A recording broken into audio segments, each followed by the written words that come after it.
네, 안녕하세요. 대학 어디가 TV 신선생입니다. 네, 오늘 차이과학대학교 이과사정관 이경진 선생님 모셨습니다. 네, 반갑습니다. 안녕하세요. 반갑습니다. 하루가 지났나요? 그런 것 같아요. 그런 것 같아요. 네. 그치, 우리 그렇기로 해요. 우리끼리. 그치. 앞편과 달라진 점 찾기 퀴즈 들어갑니다. 댓글에 달아주시고요. 네. 저는 하루가 지난 걸로 하죠. 네, 그렇게 단벌 해요. 신사로 가도록 할게요. 네. 좋습니다. 똑같으시네요. 네. 네. 저는 한결같은 사람이니까요.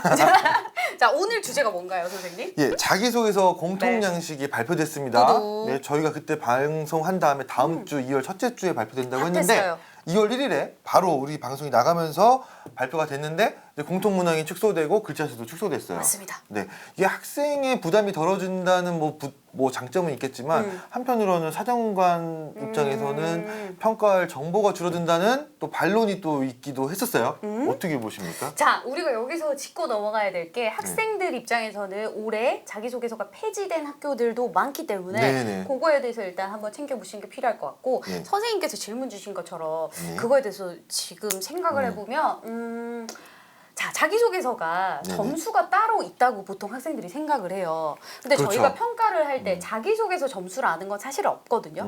그렇게 치면 보지도 않을 걸 왜 쓰냐 라고 생각을 하잖아요. 네네. 어떻게 생각하세요?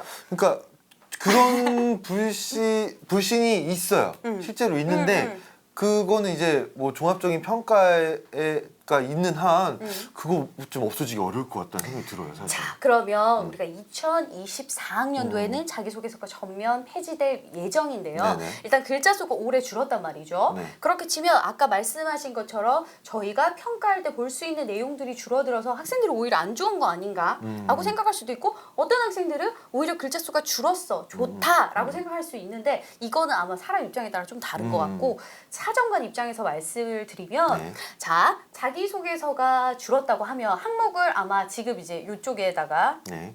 우측에 나가도록 할게요. 네네. 네, 아마 나갈 텐데 짠! 3개로 줄었죠. 네네. 공통 2개, 그 다음에 자율문항 하나로 나갈 텐데요. 네네. 이 문항 자체를 싹 읽어보시면 크게 달라진 건 일단 없죠. 맞아요. 글자 수가 줄었다는 거. 네네. 그래서 저희가 보고 싶어하는 내용은 어차피 아, 똑같다. 그 내용은? 다음 아까 전에 말씀드린 것처럼 그러면 점수로 산정이 안 되는데 왜 자기소개서를 쓰라고 하냐. 네. 근데 저는 개인적으로 생각할 때 저희가 자기소개서를 받으면 학생 입장에서는 글쓰기가 어려워서 그렇지 더 좋지 않을까라는 생각을 해요.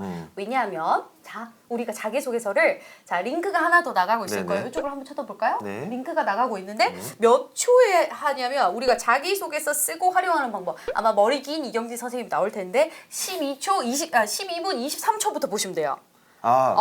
제가 딱 영상에? 찾아왔지. 그럼요. 그 영상에? 거기에 보면 딱 나오는데 저희가 이제 자기소개서 잘 쓰는 방법에 대해서도 말씀을 드렸는데 자기소개서는 저희가 쓰는 이유는 뭐냐 하면 사실 저희가 여러분들이 했던 활동은 이제 학생부에 나와져 있죠. 네네. 근데 그 활동을 바탕으로 내가 무엇을 했고 그것을 통해서 내가 무엇을 느꼈고 그 다음에 나의 진로에 어떤 영향을 끼쳤는지 조금 더 얘기할 수 있는 시간이 되겠죠. 네네. 그 다음 만약에 진로가 계속 많이 바뀐 학생들이 있어요. 그러면 그냥 학생부만 봤을 때 또는 본인들이 걱정을 할 수가 있거든요. 왜냐하면 이렇게 진로가 계속 바뀌었는데 진로 일관성도 없는데 나는 학생부 종합전에 지원하면 안 되는 거 아닌가라는 생각을 할 수 있는데 제가 생각할 때는 본인이 진로가 변경되었음에도 불구하고 꾸준히 자기가 했던 노력들이 있는데 해보니까 별로고 또 해보니까 별로일 수 있잖아요. 그런 학생들은 저는 포텐셜을 분명히 가지고 있다라고 생각하거든요. 발전 가능성이 있는 학생들이거든요. 약간 소명의 기회가 그럼- 생길 수 있다는 거네요. 선생님, 전 선생님이 이렇게 막 맞출 때마다 기분이 그렇게 좋아요. 진짜요? 그럼요. 아니, 찐춤이 나올 뻔했네. 아, 그래서 감사합니다. 그런 게 필요하다는 생각이 들고 그다음에 결석이 많은 학생이나 이런 학생들 같은 경우에도 막 그냥 보면 결석이 너무 많아 보일 수 있잖아요. 그거에 대해서도 본인이 어떤 뭐 이유 뭐 얘기를 할 수 있는 소명의 기회가 될 수도 있지 않을까라는 생각이 들어요. 네. 그리고 저희가 이제 자기소개서는 점수로 산정되는 건 아니나 자기가 가지고 있는 학생부에 나와 있지 않는 자기의 매력을 조금 더 잘 보여줄 수 있지 않을까 생각이 듭니다. 신영규 선생님한테 질문할게요. 네네. 긴장하세요. 네. 자, 우리가 12분 23초에 네. 여기 나오고 있던 네네. 그 영상을 보시면 네. 제가 자기소개서를 무엇에 비유를 했어요? 뭐였을까요? 연애 편지. 맞아요. 선생님 진짜. 기억력이 아직 살아있네. 저 진짜 공부를 더 해오고 싶어요 이러면. 아. 정말 진짜 장난 아니네요. 모범생. 장난 아니다 정말. 아마 학생들도 많이 맞추셨을 것 네네. 같은데요. 선생님이 틀리시면 제가 댓글 이벤트를 한번 하려고 했는데 선생님 맞추셔가지고 네. 일단 네 넘어갑니다. 네. 자 연애 편지에 비유를 했어요, 그렇죠? 자 연애 편지에 비유했던 이유는 그처럼 여러분들이 자기소개서를 보는 평가자의 입장이라면 어떤 학생들을 뽑을까에 대해서 네네. 먼저 생각을 하고 그에 맞춰서 여러분들의 학생부에 나와 있지 않은 장점을 조금 더 보여줄 수 있지 않을까. 그게 바로 자기소개서의 키포인트라고 생각합니다. 이게 글자 수 얘기를 안 할 수가 없는데 네. 이게 그 1, 2번 문항에서 합쳐가지고 2,500자였거든요. 네네, 그쵸. 근데 이번에 문항이 합쳐지면서 1,000자가 줄어들었어요. 그러니까 그쵸. 1,500자로. 그러니까 내용은 크게 다를 게 없어요. 질문의 내용은. 근데 1,500자로 써야 되는데 이게 좀 학생들 입장에서 부담이 덜어지기는 하는데 그와 같이 소명할 기회가 글자 수가 줄어드니까 막 이렇게 소명할 게 많은 친구들은 되게 막 좀 그 부분이 조금 어떻게 보면은 좀 아쉽다고 오히려 좀 생각할 수도 있을 것 같은데. 맞아요. 네. 그 제가 생각할 때는 글쓰기를 어려워하는 학생들은 오히려 길게 쓰는 거 어려워하기도 해요. 자 문이과에 약간 특징이 있어요. 평가를 네네. 해보면 문과 친구들은 미사어구도 많고 뭐 이렇게 좀 약간 글을 매끄럽게 쓰는 경향이 맞아요, 있는데 맞아요. 특히 수학과 뭐 이렇게 자연 계열 같은 경우에는 학생들 자체 저도 자연 계열 출신이지만 글쓰기 좀 어려워하는 경우들도 굉장히 많아요. 자 근데 자기소개서는 우리가 속된 말로 자솔서라고도 해요. 여러분들이 없는 얘기를 막 글을 잘 쓰는 사람을 뽑는 게 아니에요. 그렇죠? 내용이 중요한데 여기서 우리가 글자 수가 줄었단 말이죠. 네네. 1번 문항에서 원래 있던 1번 문항의 내용이 뭐였죠? 원래 있던 1번 문항의 내용이 고등학교 재학 기간 중 학업에 기울인 노력과 학습 경험을 통해 배우고 느낀 점을 중심으로 기술해 주시기 그렇죠. 바랍니다. 학업 계획에 대해서 물었다는 거죠. 2번 문항이 뭐였죠? 고등학교 재학 기간 중 본인이 의미를 두고 노력했던 교내 활동 3개 이내를 통해 배우고 느낀 점을 중심으로. 자 여기서 키포인트는 교내 활동, 네네. 학업 계획과 교내 교내 활동. 활동. 네. 근데 올해 바뀐 1번 문항이 뭐죠? 올해 바뀐 1번 문항이 고등학교 재학 기간 중에 자신의 진로와 관련하여 어떤 노력을 해왔는지 본인에게 의미 있는 학습 경험과 교내 활동을 중심으로 똑같네요? 그렇죠. 추격되었죠. 그렇기 때문에 어려워할 필요가 없어요. 자, 우리가 1번 문항에서 보통 학업 계획을 쓰라고 하면 네네. 성적 향상했던 내용을 보통 다 많이 쓰거든요. 네네네. 근데 그것보다는 그거는 사실 여기 점수만 봐도 저희가 그래프만 봐도 다 알 수 있어요. 그런 것보다는 본인이 이 진로와 관련해 가지고 어떤 공부를 했고 조금 더 폭넓게 또는 깊이 있게 어떤 공부를 했고 그거 공부해서 끝나는 게 아니라 동아리 활동이나 학교 생활에서 교내 경험들과 관련해 가지고 보통 연결해서 그걸 2번에 썼는데 네네. 그걸 합쳐 가지고 하나로 쓰면 되기 때문에 서술어나 이런 것들이 다 빠지면 제 생각에는 조금 오히려- 더 컴팩트하지 않을까. 오히려 더 1번이랑 그러니까 예전에 자소서 1번이랑 2번을 좀 이렇게 맥락을 같이 해서 그렇지, 쓰는 게 맞아요. 좋다 뭐 이런 얘기들이 있었는데 맞아요. 아예 그러니까 합쳐진 의도도 그렇죠. 좀 그런 것들이 그리고 일본 문항을 생각보다 어려워하는 학생들이 진짜 많았어요. 왜냐하면 이거 도대체 뭘 써야지 하는 것들이 네네네. 많았는데 오히려 이렇게 하면 명확해지지 그러네. 않을까라는 생각이 들고 그러면 여기서 이제 개수의 제한이 없어졌어요. 네. 그러면 엄청 많이 써도 될까요? 3개 이내가 없어졌네요. 그럼 어떨 것 같았어요? 근데 그래도 3개 이내라고 하니까 학생들은 분명히 3개를 골랐을 거예요. 무조건 3개를 찝었을 것 같은데 그 부담은 좀 덜어지는 거 아닌가? 자, 선생님이 한 큐에 정리해 드릴게요. 네. 여러분들 귀 기울이세요. 가까이 오셨어요? 자, 오세요.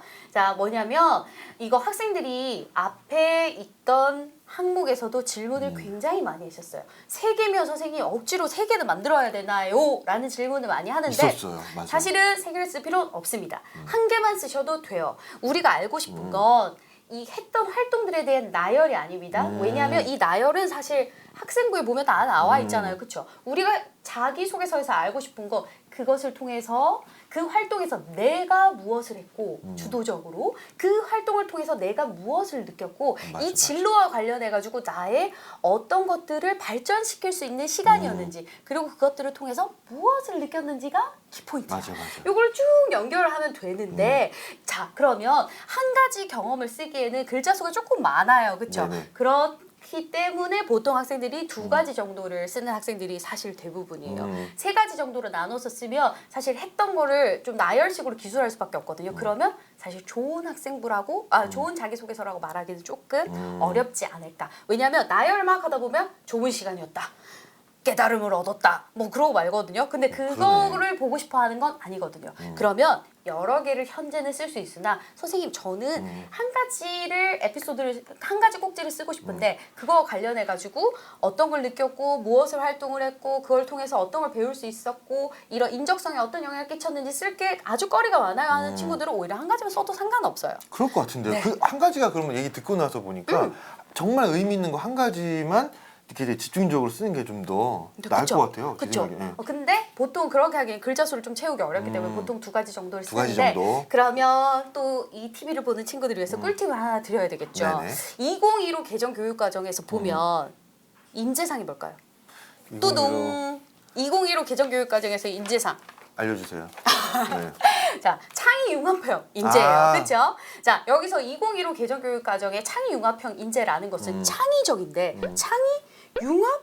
어머? 융합은 뭐고 창의는 뭐대? 라는 생각을 하시잖아요. 그렇죠? 근데 자 보시면 우리가 문과 이과가 올해부터는 없기는 하나 그쵸. 계열이라는 것은 어느 정도 나눠 있다고 편의상 생각을 했을 때 자 우리가 뭐 예를 들어서 이공계 어떤 학과에서 뽑아요 학생을. 근데 비슷한 아이들이 있다고 하면 융합형 인재라는 것은 여기서 인문학적 사고를 어느 정도 할 수 있는 아이들이다라고 할게요. 그러면 이 아이들은 획일적으로 했던 다른 아이들의 활동에 비해서 조금 더 어떨까요? 폭넓을 수 있겠지. 그쵸. 그렇죠? 그러면 이런 아이들은 오히려 창의적인 생각을 잘 할 수 있다는 거죠. 그게 바로 창의융합형 인재라는 건데요. 그렇기 때문에 여러분들이 여기서 소재를 어떤 걸 쓸지를 굉장히 궁금해하는데 그럴 때는 내가 다른 학생들과 어떤 점을 조금 더 달리 가져갈까에 대해서 한번 생각을 해보신다면 차별화. 그쵸. 여기서 키포인트는 바로 융합형을 어떻게 좀 잘 보여줄 수 있을까.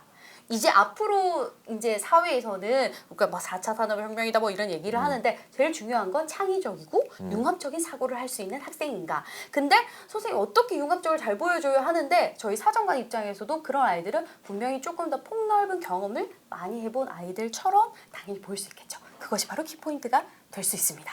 이게 지금 되게 중요한 말씀인데 이 답변이 어떤 말씀하신 게 어떤 질문이냐면은 평가자가 자기소개서를 어떤 부분을 중점적으로 보는지에 대한 지금 말씀해 주신 거라고 봐도 과언이 아닐 정도로 이게 좀 좋은 말씀이신 것 같아요. 여기서 앞서 한 번 더 말씀드린 것처럼 굳이 내가 뭐 오답 노트를 작성했다든지 뭐 플래너를 작성해가지고 공부를 어떻게 뭐 잘하게 됐다든지 그러니까 그런 거 보고 싶은 게 아니에요. 이런 거에 너무 초점을 맞춰서 맞아요. 한정지어서 생각 안 하셨으면 좋겠어요. 여기서 우리가 알고 싶은 건 자기소개서에서 알고 싶은 건 맞아. 사실 학생들이 얼마나 발전 가능성을 가지고 있는가 학업 역량을 가지고 있는가 이런 것들을 보고 싶은 거니까 자기가 자기 주도적으로 어떻게 공부해 나가는지 그리고 이 활동들에 대해서도 똑같이 동아리 네네. 활동을 했잖아요. 맞아요. 그 활동들에 대해서도 내가 어떤 역할을 했고 이것을 왜 계획하게 되었고 그런 활동을 하면서 어떤 걸 시행착오로 겪게 되었고 그리고 그런 걸 통해서 나의 이 인적성에 어떤 영향을 끼쳤고 나는 이 학과의 어떤 점에 대해서 매력을 느꼈고 라든지 네네네. 쓸 거리가 너무 많고 생각해보면 쉬워요.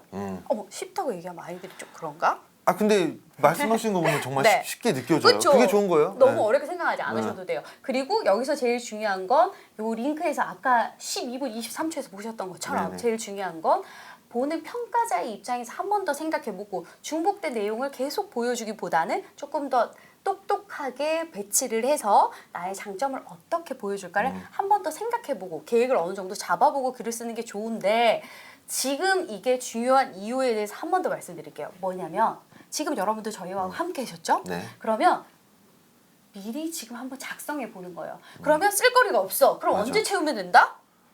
뭐 아직 쓸거리가 우리에게는 없다고요? 뭐 쓸거리가 없어. 시간이 많으니까. 그럼요. 상황이 이렇게 돼 있으니까. 네네. 그래서 지금 여러분들이 지금 이거 보시는 건 너무 행운이다. 그쵸. 그렇게 말씀드릴 수 있을 것 같아요. 네. 자아자찬 한번 해봅니다. 아, 네. 내가 여기 아까 링크 뜨는 거 갑자기 든 생각인데 그럼 되게 머리 이상한 아저씨 한 분 나오는데 거기 되게 머리 긴데 이마가 되게 넓은 여자 다음에 나와요. 네. 이게 그러면서 이제 네네. 교자 수가 줄어들었으니까 네네. 근데 지금도 그런 학생들 있나요? 어떤 거요? 자기소개서 맨 처음에 저는 어려서부터 유복한 뭐 어머니 아버지 그렇게 해서 뭐 선생님이었던 아버지께 뭐 영감을 받아 뭐 그런 거. 이거 선생님이었던 이런 말씀은 안 되는 거죠? 아, 블라인드. 좋아요, 좋아요. 좋은 블라인드가 예시야. 뭐 회사원이었던 회사원. 뭐 아버지 해서 솔직히 최근에 한 번도 본 적이 없어요. 아, 그렇군요. 네. 아, 네. 네, 그랬을까 봐. 그런 선생님 입사 지원서 쓰실 때 그렇게 쓰셨죠? 그렇게 안 썼죠. 그렇게. 아, 그렇구나. 역시. 그럼 요즘은 입사 지원서도 그런 거 안 씁니다. 그러니까요. 혹시나 있을까 봐 걱정되는 정말 한 마음에. 번도 못 봤어요. 아, 정말 다행이네요. 네. 네. 그래서 여러분들이 글쓰기를 너무 어려워한다면 뭘 볼까에 대해 생각을 하시고요. 글을 잘 쓰는 학생들을 뽑는 건 아니라는 거. 면접도 똑같이 말을 잘하는 학생들을 뽑는 전형이 아닌 것처럼 네네. 저희가 소설을 잘 쓰는 사람을 뽑는 건 아닙니다. 네. 그리고 자기소개서 쓸 때 제일 중요한 건 유의사항이 조금 달라졌어요. 네네네, 그렇죠? 맞아요. 유의사항도 꼭 한 번 더 체크해 보시는 거 중요할 것 같아요. 그- 아까 말씀하신 것처럼 저희 부모님은 의사 선생님이셨어. 저도 맞아요. 어렸을 때부터 뭐 의사에 관심이 많아 이런 거 쓰면 됩니다. 의사도 안 되는 거죠. 그럼요, 직업이죠. 그 직업을 부모님의 들어야- 직업을 그쵸, 네, 그쵸. 유추할 수 있으면 안 되죠. 아. 한번 꼭 보세요. 유의사항에 대해서 다음에 한 번 더 할까요? 그것도 한번 예를 들어서 하시는 하면 게 너무 좋을 재밌을 것 같아요. 그러니까 블라인드가 있으니까 이게 나도 모르게 썼는데 이게 만약에 접수가 완료되고 나버리면은 나 불이 있다는 거 아니냐 이런 걱정이 맞아, 있어요. 방금 드는 생각인데요. 학생들이 그러면 저희가 이제 원서 쓰고 나서 하루 정도 보통 그 자기소개서 입력 기간을 주는데 그때 사이트에서 직접 써야 되는지를 알고 있는 학생들도 좀 있어요. 아, 사이트 컨트롤 C, 컨트롤 V 하면 돼요. 메모장에다가 네. 저장해놓고 근데 여기서 주의사항이 있죠. 네. 학교별로 이제 공통문항이 말고 그다음에 학교 자체적인 자율문항이 있는 네네네. 학교들 중에 학교 이름을 잘못 쓰는 학생들도 있거든요. 아. 그거 붙여 넣을 때 꼭 잘 보셔야 된다는 거. 네. 그다음에 저장 본인이 된 줄 아는데 저장 안 된 상태로 빈칸으로 제출되는 학생들도 있어요. 그거 꼭 잘 보셔야 된다는 그거 거. 왜죠? 학생들이 본인은 저장을 눌렀다고 생각하고 그냥 어. 제출을 하는 경우도 있는데 아유 제출됐다 이렇게 확인을 안 해서 그런 거예요. 그 확인을 꼭 하시면 될 것 같아요. 용량이 아마 보일 거예요. 띄어쓰기 포함해서 뭐 몇 자 이내로.